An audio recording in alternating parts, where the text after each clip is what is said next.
Happy rainy Wednesday, everyone. Yesterday, we had to lay to rest a wonderful lady. And today, my thoughts continue to be not only with Miss Juanita and her passing, but her family as well. And there are times when we reflect on those who have gone on before us, as we oftentimes say. And when I have those moments, sometimes I will think about people who I may not have been particularly close to, but the passing in their life had a very real impact on me. For example, when I was in 7th grade, our class took a trip to Washington, D.C. We were on our way back, and as the tour buses were pulling into the parking lot there at David Lipscomb Middle School, we were met with the news that one of our classmates who was on the trip with us, her father had had a heart attack and died. Of course, that was a very impactful moment, certainly for her, but also for all of her colleagues. Several years later, I was in high school, and we received word that one of our classmates on her way to Florida on spring break had been involved in an accident and had perished in that accident. So those are some examples of people who I will think about who have passed on because of the nature of their passing or the circumstances and how it had an impact on me.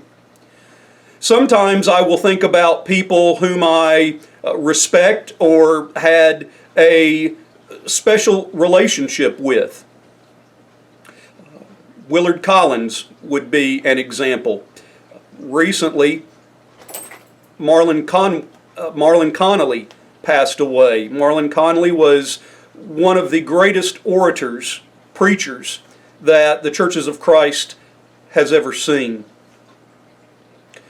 I might think of men like Nick Nixon, who had a love for people and a heart for an elder, or Joby Eakes, another elder that I served under. And I'll think about our lunches oftentimes to Cracker Barrel. And then, of course, I will think about people who I am very close to, or I was very close to. I might think of my grandfather on my father's side, who was one of the men who helped to fund the building of the Cadiz Church of Christ in Cadiz, Kentucky. Or my grandfather on my mother's side, who was a beloved gospel preacher. I might think of my father, who at one time served as a deacon in the Lord's church. I certainly think of my grandmothers. And we all have those people in our lives, and sometimes we like to think that they are in heaven watching over us. And maybe they are, maybe they are not.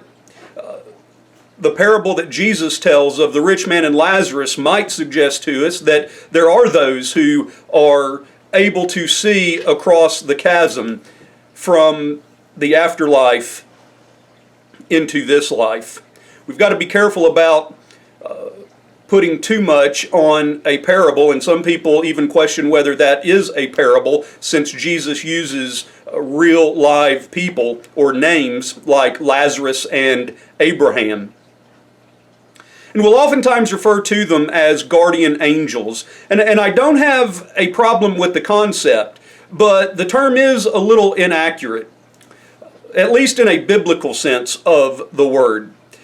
Angels, in the biblical sense of the word, are spirit beings. You and I will never be an angel because we are not spirit beings. We have a spirit, but we also have a body. And let's remember, this body will be resurrected. In eternity, you and I will have a body. It's going to be changed, Paul tells us. But our bodies and our spirit will be reunited when the Lord returns. further drawing a distinction between you and me and angel or spirit beings, Paul even states that we, you and I, will judge the angels.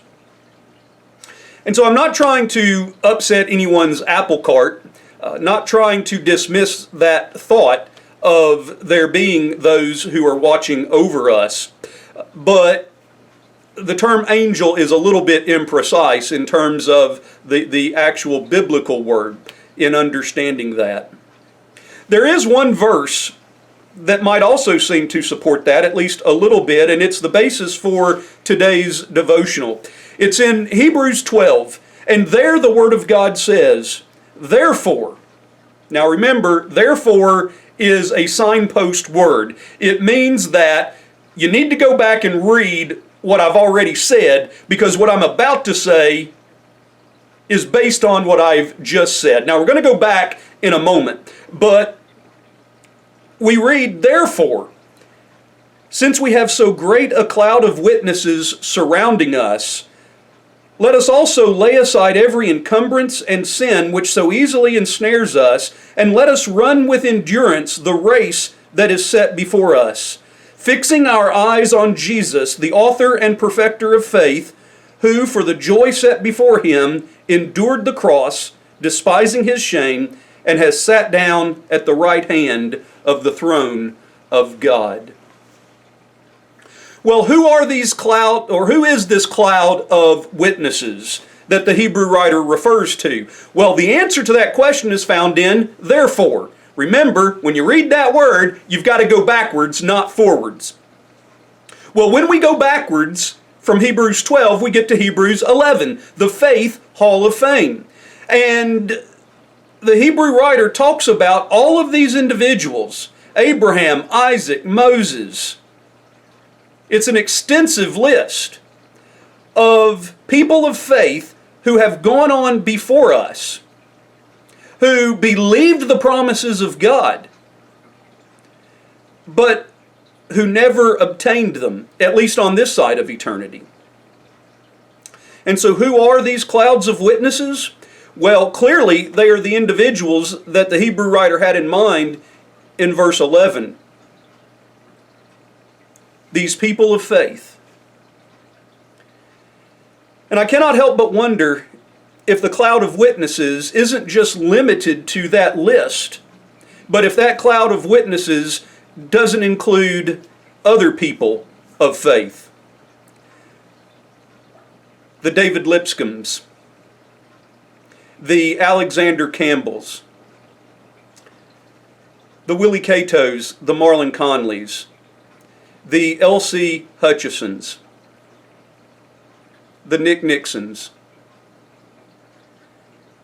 the Juanita Cooks. And here's the message that I want us to take away from that today. What is the best way for us to honor their lives? Certainly, a memorial service, a funeral service is one way that we do that. But the Hebrew writer seems to suggest that the best way for us to remember those individuals, the best way for us to honor those individuals, is to do what they did. Let us run with endurance the race that is set before us. Like Paul, when we reach the end of our time here on earth, let us be able to say, I have fought the good fight. I have kept the faith. Henceforth there is laid up for me a crown of righteousness. Let us honor those who have gone before. Not just by a service, not just by a funeral spray or a donation to a work that meant a lot to them. Let us honor them by living well our lives, just as they lived well theirs. Have a great day.